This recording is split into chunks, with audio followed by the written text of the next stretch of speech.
Psychologie de base. La théorie de Bowlby sur la privation maternelle.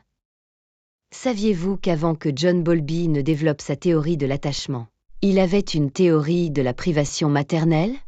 Non, je ne le savais pas. Qu'est-ce que la privation maternelle?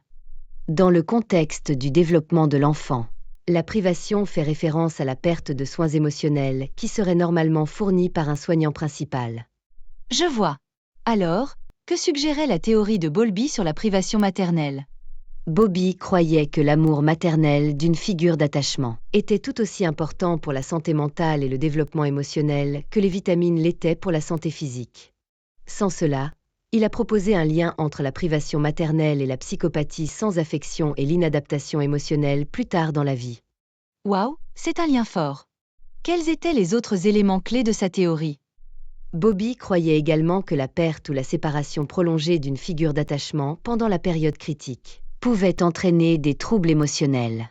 Cependant, si un substitut apporte des soins émotionnels appropriés, la privation peut être évitée et le risque de préjudice psychologique à long terme peut être évité. Je vois. Les effets de la privation maternelle pourraient donc inclure une incapacité à créer des liens avec les autres et un risque plus élevé de dépression? Exactement. Ces personnes peuvent le plus souvent être diagnostiquées avec un trouble de l'attachement, en raison de leurs inadaptations émotionnelles. C'est vraiment fascinant. Il est étonnant de constater à quel point l'attachement maternel est important pour le développement d'un enfant.